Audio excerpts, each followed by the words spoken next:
जय हिंद साथियों, मैं डॉक्टर संग्राम पाटिल इंग्लैंड से बात कर रहा हूँ।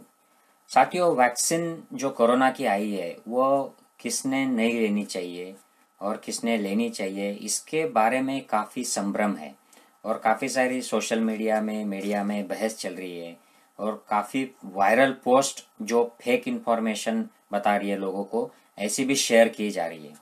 तो इसके बारे में ये छोटा सा वीडियो है, ध्यान से सुनिए और अपने साथियों रिश्तेदारों से भी शेयर कीजिए प्लीज़, ताकि ये गलतफहमी दूर हो। तो सबसे पहले देखते हैं कि वैक्सीन में होता क्या है। तो वैक्सीन में ये चीज़ें होती है साथियों, इसमें पानी होता है, जो लिक्विड जो पार्ट है ये पानी होता है, और इसमें एक्टिव इंग्रेडिएंट जो है जिससे जिस आदमी को या औरत को ये दिया जाता है उसके अंदर इम्यूनिटी डेवलप होती है, इम्यूनिटी स्टिमुलेट हो जाती है। तो ये एक्टिव इंग्रेडिएंट होता है। ये कोई भी हो सकता है। मैं अगले 3 स्लाइड्स में आपको बताऊंगा कि एक्टिव इंग्रेडिएंट अलग अलग वैक्सीन का क्या होता है। एडजवेंट्स होते हैं जो एक्टिव इंग्रेडिएंट के साथ में मिला दिया जाता है, जिससे इम्यूनिटी और बढ़ने में मदद होती है। रेसिडुअल ट्रेसेस, जो वैक्सीन की डेवलपमेंट की जो प्रोसेस रहती है, शुरू से उसको बनाते हुए जो कुछ चीजें उसमें केमिकल वगैरह लगाए जाते हैं वो थोड़े बहुत बच जाते हैं, तो वो भी उसमें आ सकते हैं। फिर उसमें वैक्सीन को उस टेम्परेचर में और उस एटमॉस्फेयर में स्टेबल रखने के लिए, वो बॉटल जो अपनी वायल होती है, एम्प्यूल होती है, उसमें स्टेबल रखने के लिए कुछ प्रिजर्वेटिव और स्टेबलाइजर्स यूज होते हैं, और ये ऐसा वैक्सीन डिस्पैच कर देते हैं बॉटल में भर के। तो इसके जो एक्टिव इंग्रेडिएंट्स और जो एडजवेंट्स, स्टेबलाइजर्स, इस जो मटेरियल होते हैं, इनकी अगर किसी को एलर्जी हो जाती है तो ये वैक्सीन को एलर्जी है ऐसा बोल सकते हैं। तो ये एक्टिव इंग्रेडिएंट्स अलग अलग वैक्सीन में कौन से होते हैं? तो ये सबसे पुराना जो टेक्निक है, जो एस्टैब्लिश्ड है, ये इनएक्टिवेटेड वायरस वैक्सीन। जो वैक्सीन का जो वायरस होता है उसको इनएक्टिवेट कर देते हैं। जैसे नेशनल इंस्टीट्यूट ऑफ वायरोलॉजी जो है पूना की, उन्होंने कोरोना वायरस इनएक्टिवेट किया और इसको आईसीएमआर के साथ में मिलकर ये एक्सपेरिमेंट किया और उसे भारत बायोटेक को दे दिया, और उन्होंने फिर पेशेंट्स पे उसको ट्राई किया, और अभी में हाल ही में उनकी फेज 3 ट्रायल कंप्लीट हुई है। तो ये एक पुराना एस्टैब्लिश टेक्निक है। दूसरा जो टेक्निक है, जो सीरम इंस्टीट्यूट की जो ऑक्सफोर्ड वैक्सीन है एस्ट्राजेनेका की, उसमें यूज किया है। ये डायग्राम देखिए, एक ऐसा वायरस चुना जाता है जो ज़्यादा हार्मफुल नहीं है, जिससे इन्फेक्शन हो गया तो भी किसी की जान नहीं जाती है, जैसे चिंपांजी एडिनो वायरस। इसको मॉडिफाई कर देते हैं ताकि इसको इन्फेक्शन भी हो गया तो बीमारी नहीं होगी। और इस एडिनो वायरस में corona virus, SARS CoV 2 virus का एक जेनेटिक मटेरियल निकालकर, जिससे इम्यूनिटी स्टिमुलेट हो जाए, ये जेनेटिक मटेरियल ये चिंपांजी एडिनो वायरस के पेट में डाल दिया जाता है, और ये वायरस इंजेक्शन के द्वारा लोगों को दिया जाता है, जिससे ये वायरस बॉडी में जाएगा। ये वो जो मटेरियल है, आरएनए, एमआरएनए, जो भी उसका डीएनए, जो भी वायरस का, बैक्टीरिया का, और कोविड के सिलसिले में ये सिर्फ वायरस का जेनेटिक मटेरियल है, तो ये बॉडी में जाकर इम्यूनिटी स्टिमुलेट करेगा और पेशेंट को, उस आदमी औरत को हार्म नहीं करेगा, सिर्फ इम्यूनिटी स्टिमुलेट करेगा। तो इसको एडिनो वायरस वेक्टर वैक्सीन बोलते हैं। जो कोविशील्ड जो है ऑक्सफोर्ड एस्ट्राजेनेका की, इसमें यह है। और जो लेटेस्ट टेक्निक है एमआरएनए बेस्ड वायरस, इसमें वायरस का सिर्फ एमआरएनए निकाला जाता है और उसको स्टेबलाइजर में डाल के उसे इंजेक्शन द्वारा दिया जाता है। तो ये उसके एक्टिव कंटेंट्स हो गए साथियों। तो अब देखते हैं लाइव वैक्सीन क्या होता है। लाइव वैक्सीन वायरस को इनएक्टिवेट करके उसको दिया जाता है। तो कोरोना वायरस के कोई भी जो वैक्सीन है, इसमें अभी जो प्रचलित है, इसमें लाइव वैक्सीन कोई भी नहीं है।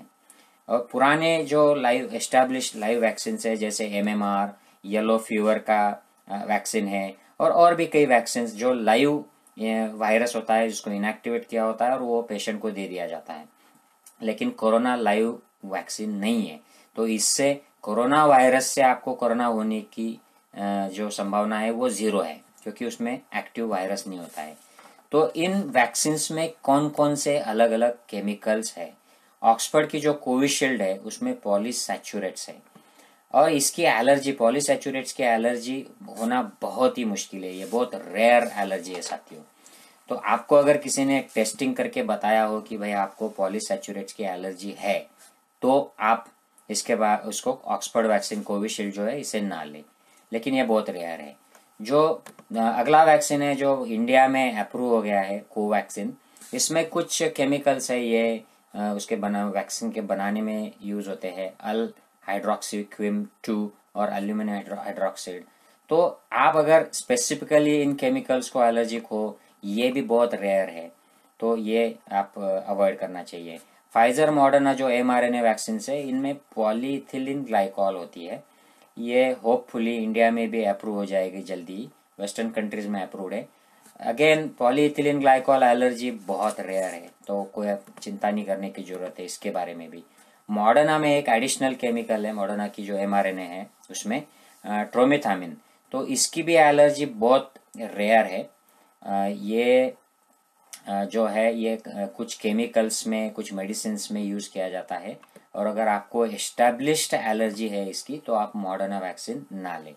अब सवाल आता है कि आपको अगर फर्स्ट डोज जो वैक्सीन का दिया है उसमें एलर्जी आ गई, एनाफिलैक्सिस हो गया, ये बहुत रेयर है साथियों, ये 10,000 में एक व्यक्ति को आ सकता है, और वो भी अच्छे से ट्रीट किया तो 100% रिकवर हो जाते हैं लोग।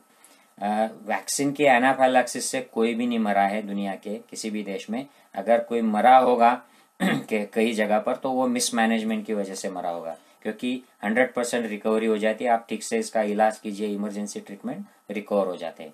लेकिन अगर फर्स्ट डोज में किसी को एलर्जी आई है, एनाफिलैक्सिस हो गया, तो ऑब्वियसली आप सेकंड डोज नहीं लेंगे।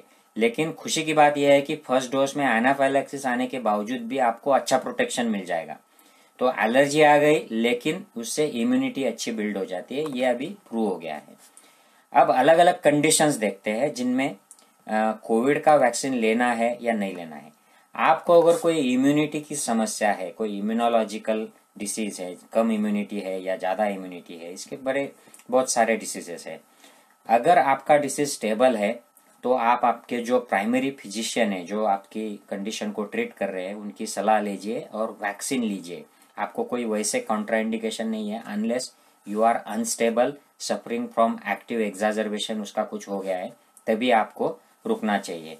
अगर आपको अब सर्दी है, खांसी है, कोई फीवर है, न्यूमोनिया हो गया है, आपको अब कोविड चल रहा है, या कोई भी एक्टिव इन्फेक्शन है, तो आप वैक्सीन मत लीजिए, इन्फेक्शन सेटल होने दीजिए, और उसके बाद 2 हफ्ते के बाद आप वैक्सीन ले सकते हो। अब प्रेगनेंसी की बात लेते हैं। प्रेगनेंसी में शुरू में सारी वैक्सीन कंपनियों ने कहा था कि ये वैक्सीन अलाउड नहीं है क्योंकि ये टेस्टेड नहीं था। अब तो इसके ट्रायल्स भी शुरू हो गए और काफी जगह से रिपोर्ट्स भी आए हैं, लोगों ने प्रेगनेंसी में देना शुरू कर दिया है। उसमें रिस्क और बेनिफिट देखते हैं। अगर कोई हाई रिस्क पेशेंट है, लेडी है कि जो हेल्थ केयर सेटअप में काम करती है या हाई एक्सपोजर एरियाज में काम करती है, तो वो प्रेगनेंसी में भी वैक्सीन अब ले रहे हैं, और किसी भी पार्ट ऑफ वर्ल्ड से कोई भी साइड इफेक्ट या कॉम्प्लिकेशन की कोई रिपोर्ट नहीं है। लेकिन ये दिस इज टू अर्ली। अब ये लॉन्ग टर्म कॉम्प्लिकेशन इस पे बच्चे के ऊपर क्या होंगे ये अब बताना मुश्किल है, लेकिन ऐसा कोई एक्सपेक्टेड साइड इफेक्ट या कॉम्प्लिकेशन नहीं लग रहा है। तो अगर आप हाई रिस्क है तो आपके गायनेकोलॉजिस्ट ऑब्स्टेट्रिशियन से बात करिए और आप वैक्सीन के बारे में डिसीजन कीजिए। बच्चों को कोई भी वैक्सीन अब तक अप्रूव नहीं है और इनको देने की भी जरूरत नहीं है अंडर 18 ईयर, तो इसके बारे में कुछ चर्चा करके मैं आपका समय नहीं बर्बाद करना चाहता। अब अगर कोई अल्कोहल पीता है, दारू पीता है, शराब पीता है, तंबाकू खाता या सिगरेट स्मोक करता है या और कई एडिक्शंस है, तो आप सबको भी वैक्सीन लेना है। बहुत सारी गलतफहमियां फैल रही है कि आप दारू सिगरेट का सेवन कर रहे हो, प्राशन कर रहे हो, तो आपको वैक्सीन से मौत आ जाएगी या ऐसा हो जाएगा। ऐसा कुछ नहीं है। आप ये वैक्सीन लीजिए, सिर्फ ये देखना है कि आप वैक्सीन के कुछ समय पहले, 1-2 दिन पहले और 1-2 दिन बाद में कुछ ज़्यादा स्मोकिंग ना करें, कुछ ज़्यादा अल्कोहल ना ले, और अपने डॉक्टर से बात करिए अगर आपको कुछ डाउट है तो। वैक्सीन सेंटर में जो भी है आपकी सच्चाई वो बताइए ताकि वो आपको एडवाइस कर सकें, लेकिन आपको वैक्सीन लेना है। अब बाकी की जो कंडीशंस है, हेल्थ कंडीशन, जैसे diabetes, high blood pressure, heart attack आ गया है, या कोई हार्ट फेलियर है, किडनी की डिसीज, लिवर की डिसीज है, ब्रेन की कोई प्रॉब्लम है जैसे लकवा, स्ट्रोक, और भी जो भी बीमारियां होती है, इन सब में आपको वैक्सीन लेना चाहिए। अनलेस कोई स्पेसिफिक कॉन्ट्राइंडिकेशन, जैसे मैंने ऊपर बताया, कोई एलर्जी है, कोई एक्टिव इन्फेक्शन है, कोई एक्टिव एग्जाजर्बेशन चल रहा है, कोई अगर आपको कोई बीमारी अभी हार्ट अटैक आ गया है तो आप हार्ट अटैक के अगल बगल ये वैक्सीन मत ले, क्योंकि आपको हार्ट अटैक से जो डिस्टरबेंस हो जाएगा और वैक्सीन से भी आपको 1-2 दिन शायद डिस्टरबेंस हो सकता है कुछ लोगों को, तो इसमें कंफ्यूजन ना पैदा हो जाए, इसलिए ऐसे एक्टिव डिसीज में ये मत लीजिए, कुछ दिन जाने दीजिए, उसके बाद में वैक्सीन आपको जरूर लेना है। डायबिटीज हो या कोई भी हाई रिस्क भी बीमारी जिससे कोविड-19 की रिस्क बढ़ती है, इसमें वैक्सीन जरूर लेना है। तो साथियों, मैं आशा करता हूँ कि वैक्सीन किसको नहीं लेना है और ये छोड़ के बाकी सबको वैक्सीन लेना है। कोई डाउट होगा तो आप डॉक्टरों से बात कीजिए। ये जो सोशल मीडिया पे और मीडिया पर भी जो चर्चा चल रही है, अफवाहें उठ रही है, इन पे विश्वास न कीजिए। और I hope you enjoyed this. Please do share with others. Take care. Bye bye.